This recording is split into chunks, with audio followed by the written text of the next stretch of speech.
Hello everyone, Merc Serene here. We're back again with our Enigmatica expert world. And in this episode, there's something I want to work towards. I'm not sure if we can actually make it to there, but this item right here, the Dimensional Crystal Matrix.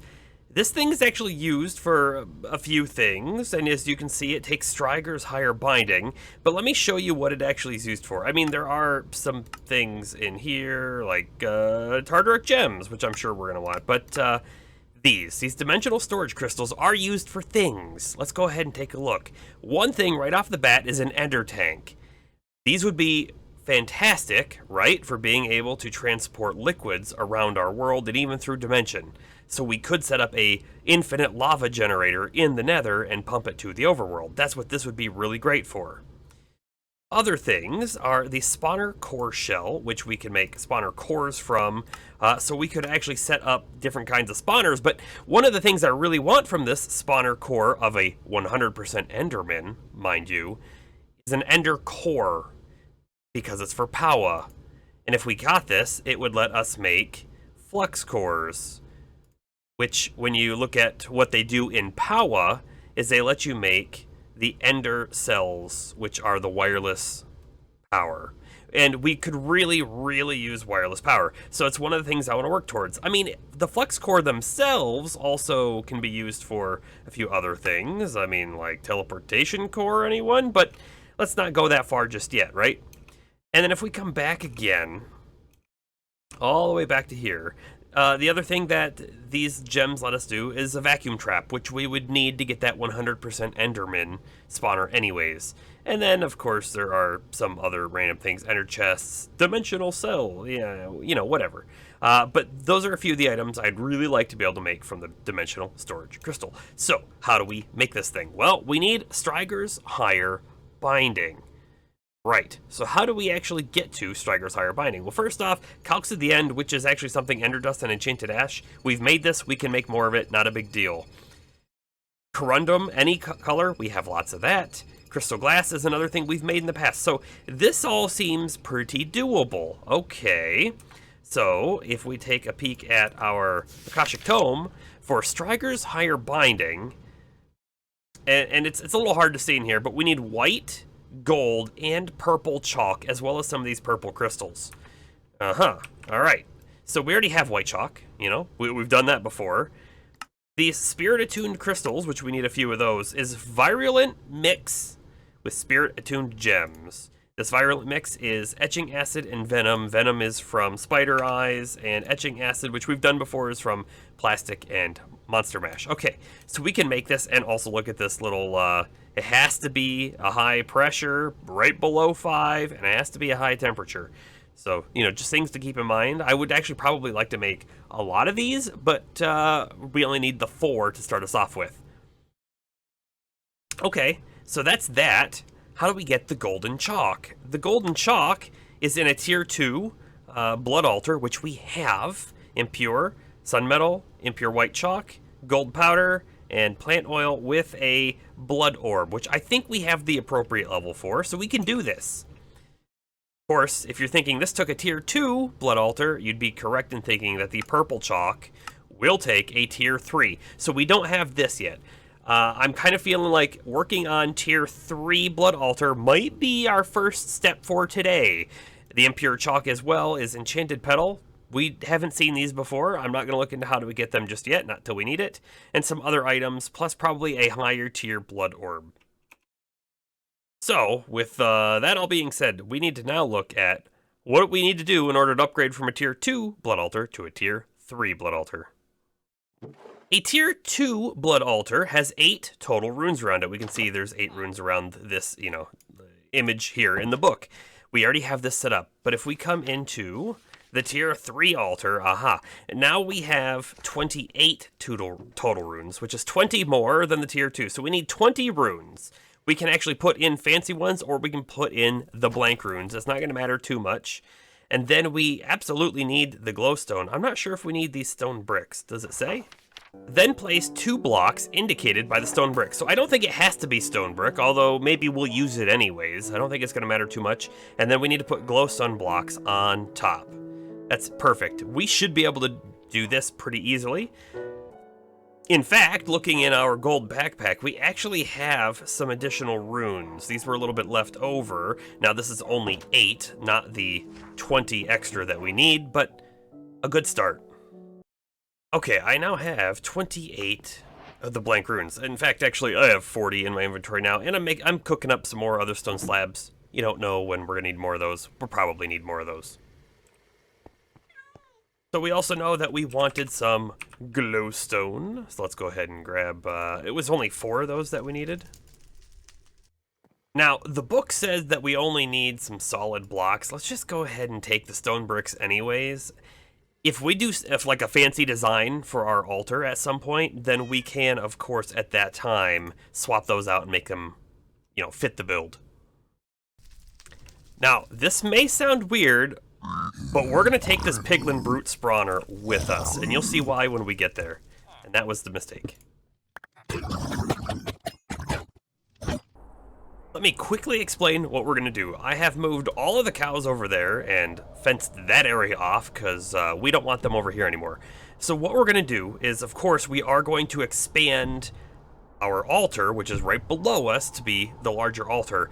But before we do that, I want to set up a new way of sacrifice, right? So when we use our sacrificial knife, sorry, our dagger of sacrifice, this is the one where you kill enemies, this is the one where you hurt yourself to get the blood magic. It's like a one-hit kill as long as they're right next to the altar. Aha! So it's also based on how much HP an enemy has, or a mob has, when you kill it, to how much you'll get in the altar. If we use something that has a lot more HP, i.e. those Piglin Brutes from the spawner, then we can all of a sudden get a lot quicker blood. And we don't even have to worry about breeding them and letting them like grow up and everything. We can just set the spawner up. I'm feeling like somehow floating in the air here with a little bit of platform for them to walk and then a spot to drop down. Kind of maybe thinking they drop down right here in this corner. Like right here, like maybe one square is all that they're allowed, or maybe it's like right here, I don't know. Let's play around with some designs, why don't we?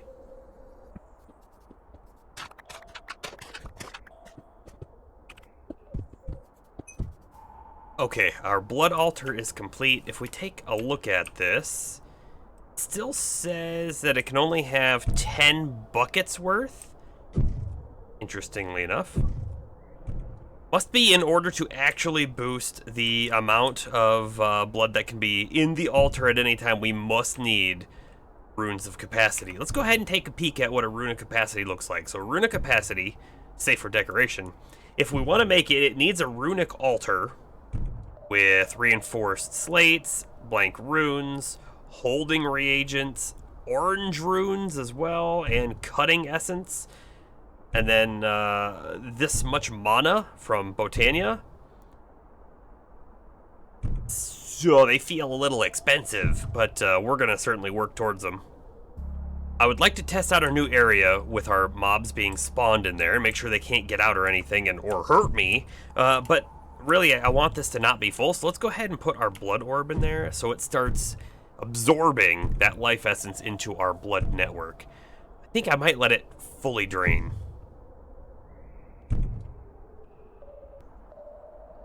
As I've mentioned before, the blood altar does have an internal tank, like an internal buffer that doesn't show. So we're going to try and grab this, pull it out before it goes totally empty, because I don't know if it's going to pull anything out of the internal buffer. There we go. If it has pulled some things out of the internal buffer, it's going to make it a little difficult to understand if, you know, on the first kill, how much we actually got from it. Oh, and you know what? There's one other thing I'd like to do here, and that is I would like to turn off Fire Mind. I don't want them to take any damage at all. So here we go.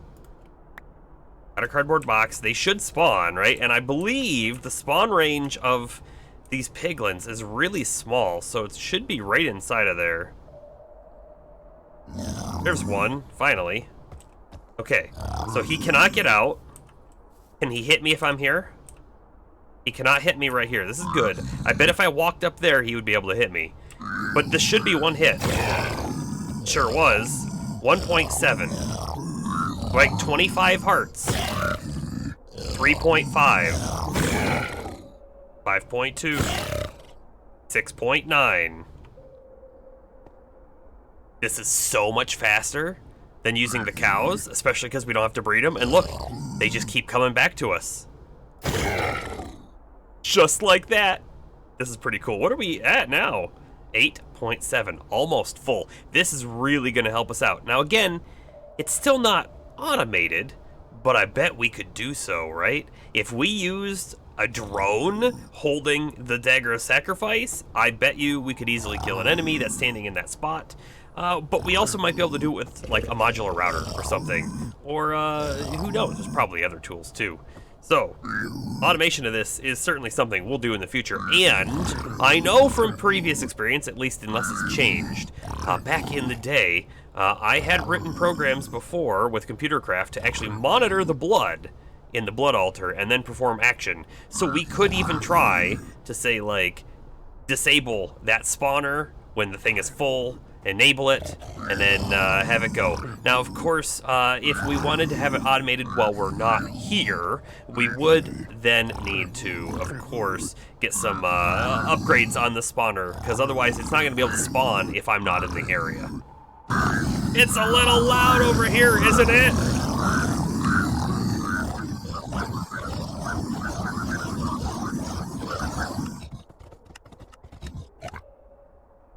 That's way better. Thank you. Okay, so we have the alchemy table here. We have some of our items. I think we're gonna try and make this thing. Of course, we are getting pretty full on stuff, and we're getting drops from these guys as well, which isn't a terrible thing, of course. However, it is something that we have to pay attention to, right?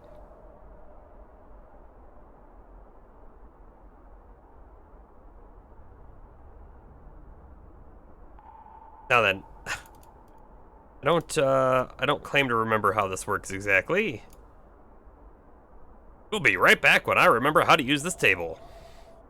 I have figured it out. It was really dumb. Let's go ahead and take a look at the impure white chalk. It takes 3 otherworld ashes and 2 burnt otherstone. Well, we have our 2, but I have 4 of these ashes. So if I remove one, but it still doesn't work until we separate it, of course, in the way that it's supposed to be done. Yay me. Okay, let's go ahead and get this impure white chalk, and then we should be able to take it directly into the next thing. So impure white chalk. Want to make the impure golden? It's more plant oil, gold powder, and sun metal blend. Do. Just like that.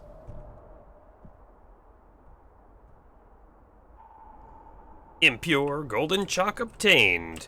Actually, let's go ahead and double check that this isn't a quest that we're going to sort of be missing out on. It's just the normal golden chalk. Perfect. So all we should have to do is put this in here, and it's going to eat 7,000 of our LP. We can see right there. So we have plenty of LP in the system for it, but we can easily top it off as well. And here comes our gold chalk. Da-da-da-da! Obtained.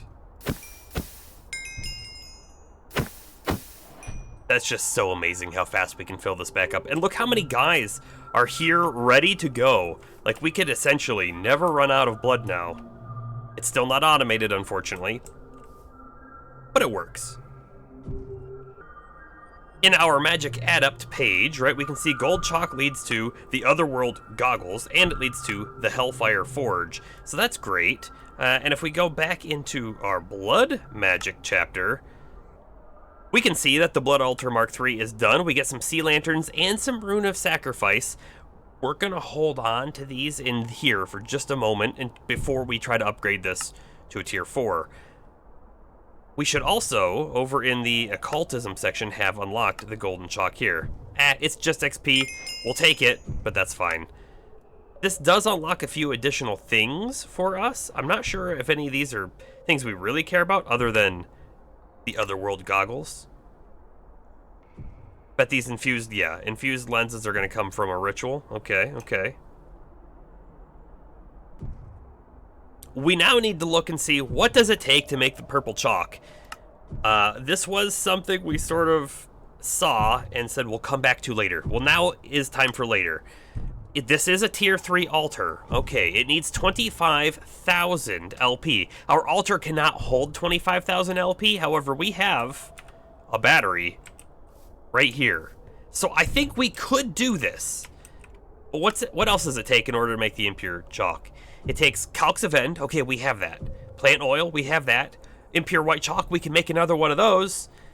The enchanted petal. Well, let's take a peek.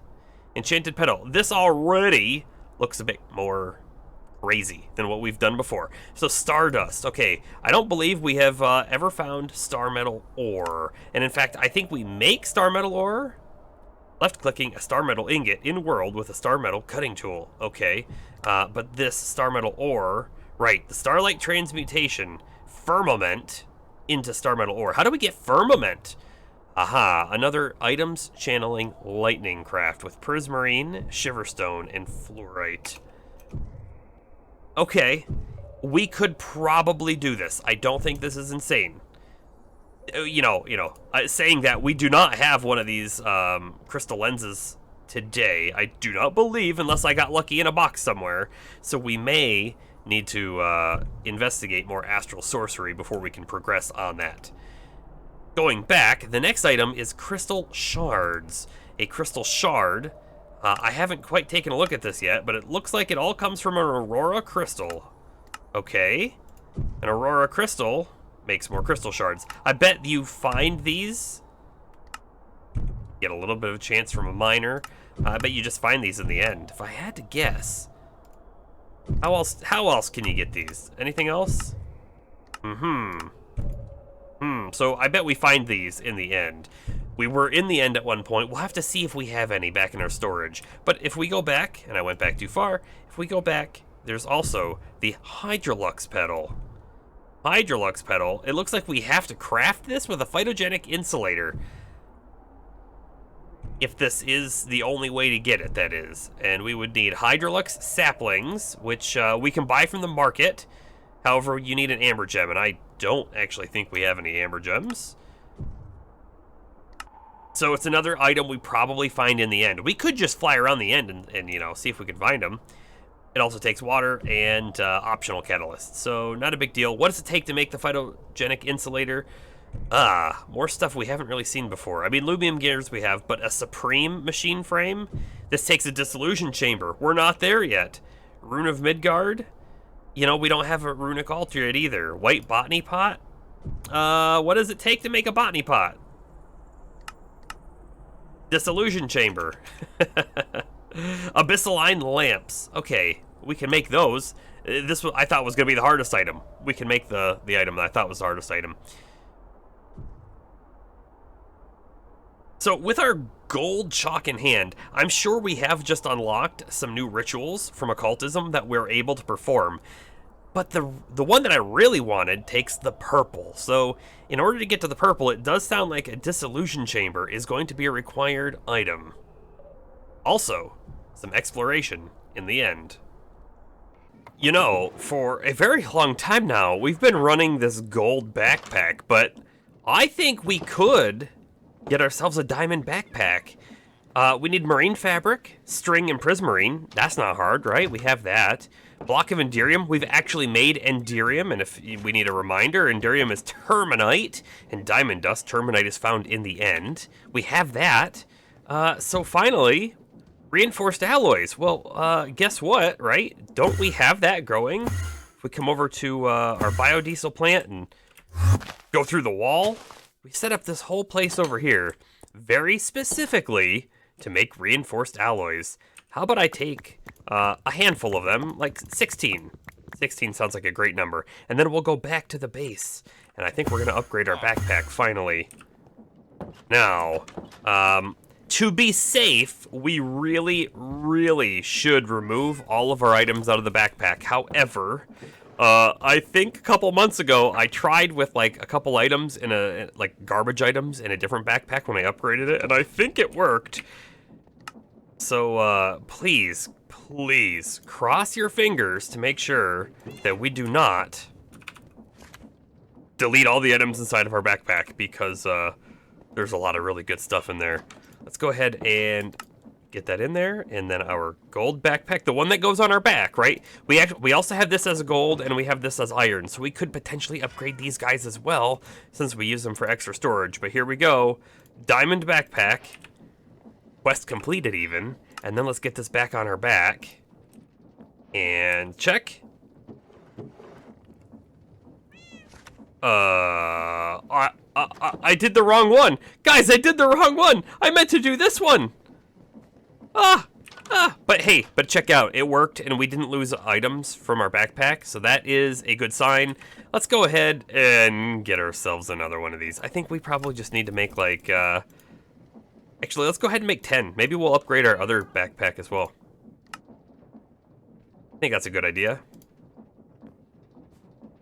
Diamond. In there. This is the normal backpack. And yeah, let's go ahead and get this one upgraded too. We use this one a lot. This one, right, is our basic anything storage.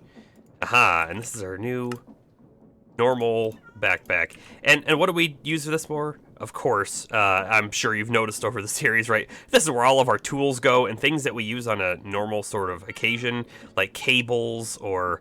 Actually, we can get rid of these books out of there now. We don't need them. Unfortunately... our sort of screwed up because this used to be, well, in fact, I don't even know. I'm gonna have to figure out a new spot for all these items because I used to have these guys on the right. I remember that specifically, but everything else is jumbled. If our next major milestone, in order to continue with our progression, is a dissolution chamber, we need to take a look at it now. We have plastic. We've made this before, just like this dry rubber. This is a plastic that we don't use a whole lot. Superheating element, we've made these. HV capacitors, I don't think we have, but these are easy enough to make. A smart chest, we can make this as well. The pity machine frame is something we have not made yet, but I think we can. Reinforced alloys, we have a whole factory for this, which is great. Let's see, what are we missing? Enderium gears, you know, we actually have enough Enderium to do this as well. Elite mechanical pipes and elite fluid tanks are the two things that we haven't really taken a look at before. The elite fluid tank takes more of these reinforced alloys, perfect. It also takes advanced fluid tanks, which take infused alloys and basic. So basic are real easy to make, we use them all over the place. Advanced, because they take these infused alloys, is a little bit more challenging though. It takes Mekanism's machines, the metallurgic infuser to be specific, and we've never used this before, but I would like to have one. So I think we're gonna have to look at this. Osmium gear, basic control, fluid encapsulator, a blazing agitator, and a power cell low. I bet you we have the capability to make this. Destabilized redstone, how do we make that? Magma crucible and any kind of redstone. Good. Or a foundry even if we wanted to. Maybe we'll use our foundry. And then a blazing agitator is blazing rods, which were energized with 10 million FE in a blaze rod. And energizing rods here. Yeah. This is looking good. I think we can probably get into Mekanism now, which is awesome. Mekanism opens a lot of different paths for us, honestly, such as the ability to, like, more than double our ores when we crush them and whatnot. Let's see, the last thing, the elite mechanical pipe takes reinforced alloy, there's a reason we made that factory. Advanced mechanical pipes, which take, again, the infused alloys, and then basic mechanical pipes, which we have the ability to make. Metallurgic infuser, that's coming up next.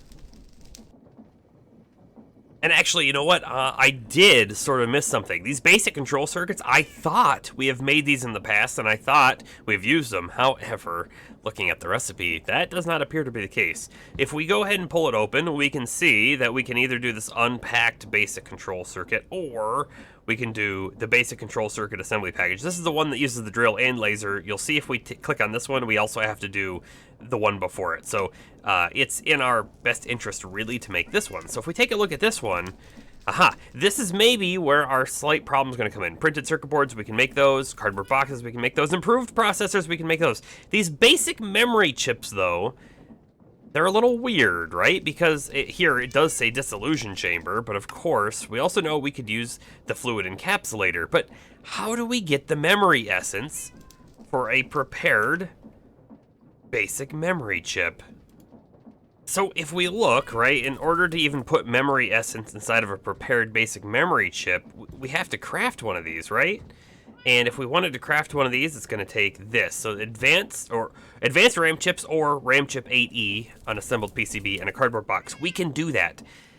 Interestingly enough, I already have one, and I'm going to be totally honest with you. I don't remember how I got it, but I've been using it a little bit. So I used this tome of Peritia, which came out of a box, a chest somewhere, very early on. This is how I've stored a lot of XP. We have 127 levels in there, which is 54,000 XP. But then I found this at some point, and I've been using this as well. A memory stick. It's got a 16,000 XP, which is 76 levels in there right now. So nowhere near as much as our Tome of Peritia, but I've been using it anyways because I figured we'd be able to use it somehow, right? And turns out, right, if we shift right-click, we get XP out. If I right-click, XP goes back in. But if we click on a tank, the tank fills up. We have 32,000, which is 32 buckets of memory essence right there. And I can right click it, I think, to get it back in. Maybe? Just like that. Perfect. So we finally have liquid XP, even though it's a very manual sort of process at the moment, with me, of course, manually dumping my XP into it to use it. We can still use it. So I think we have the ability to actually make this. So basic memory chips are the fluid encapsulator, which we have right here behind us. If we take a peek into it, it currently has latex. So I'm going to try and process the rest of this latex before we do anything else. Looking at the recipe to make the prepared basic memory chip, this is actually something pretty interesting that I didn't really realize. But these RAM chips and advanced RAM chips, okay, we can use them interchangeably. But the RAM chips, the 8E ones specifically, right? Redstone relays are fairly cheap. Lead wire also, or copper wire, also fairly cheap. Circuit backplanes are, also not too bad, really. However, the other one takes those reinforced alloys and makes 16 at a time inside of a pressure chamber with 4 transistors. And these days, we buy our transistors from a villager. So just a couple emeralds, right? So I think we're gonna go ahead and do a couple of these recipes. Maybe like, I don't know, 8 of these? Who knows? We'll see. We'll see how many transistors we can go buy.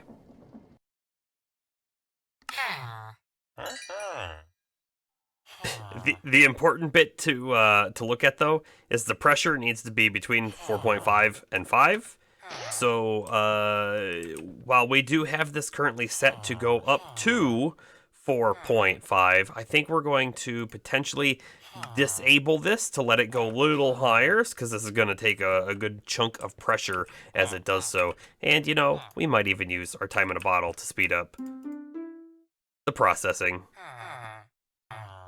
And just like that, 2 full stacks of these advanced RAM chips. That's pretty cool. Also, that completed a quest. That was basically one of our very first nuclear physics quest lines here. We have prepared basic memory chips, which are what we are going to be making. And that's going to go right into the basic memory chips, which is coming next for the basic control circuits. How about that? And actually, this is where we're headed. I didn't even notice this. Pretty neat.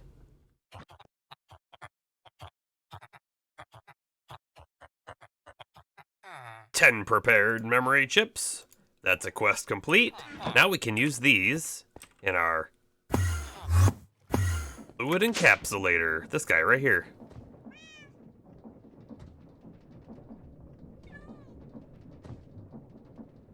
It got sucked out into the system. That's fine. Basic memory chips. Obtained. Okay, will we have the printed circuit boards and the improved processors in order to make some of these basic control circuit assembly packages? Aha, we do. 1, 2.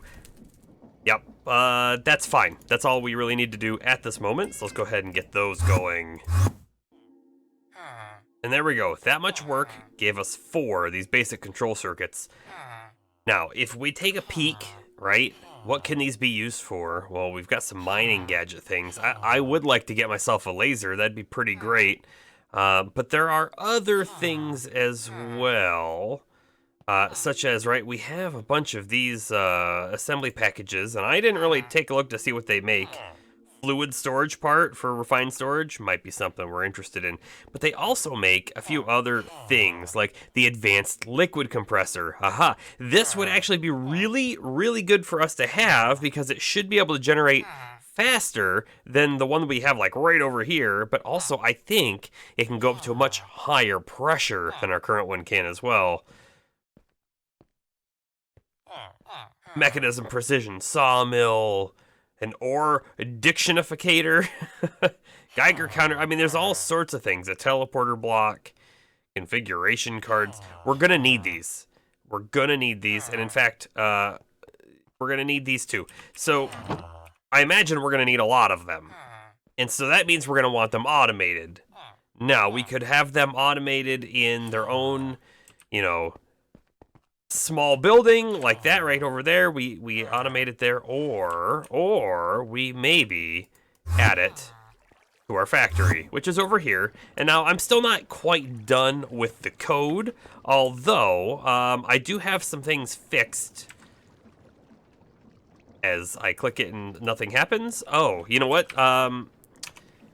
This shut down. That's fine. Okay. I don't have the code actually set to be running all the time or anything like that, so I bet you this is also not, yes, it's not chunk loaded, which meant when we left the chunk and it unloaded when we went to the Undergarden, it turned the computer off. But if this was chunk loaded, we wouldn't have had this problem. However, I have fixed a few things so far, one of those things being the blinking. Oh, you won't see it on this page. Maybe on this one? I don't remember. It's got to be one that has a lot of stuff in it. But there were a lot of, like, minuscule sort of, like, display bugs and stuff that needed to get worked out here. However, let's talk about what we have remaining for this program. We still need the main monitoring window, which is, when you first turn the computer on, that's the main monitoring window. If I were to hit execute here to craft one, it would take us to the main monitoring window, right? We need that window to show us what is crafting and what has completed crafting, and then at some point, either it's a button or automatically after time, it clears items out of the list. I haven't fully decided on that yet. We also need a way to do subcrafting. Like, let's pretend, right, looking at this one, let's say we didn't have any advanced processors, but we knew how to make an advanced processor. Then we should really have the code say, hey, I don't have any of these, however, I can make these, and then list a subcraft down here showing what you need and have. And if it has subcrafts, then it has subcrafts. Honestly, that's like a little bit of code, and I'm really struggling on how to exactly show it correctly, especially if you need to do subcrafts, but then let's say I manually input stuff into the system. Should it wipe out the whole window or stuff like that? It's a lot of like minuscule sort of things, and really it's for the polish. There's a couple other like small number things here where I'm rewriting, but if the number changes drastically and it doesn't need to, like if this changes from 44 down to 2 or something like that, actually, let me show you what happens. So aluminum wire, let's go ahead and take this out. Here's our aluminum wire. All of it is now gone. We now have 0, right? Aha, but it says 0, 4. See, because what happens is it has now written the character 0, but really we need to write in 2 characters of space. So we're going to need to be able to handle multiple spaces worth of numbers.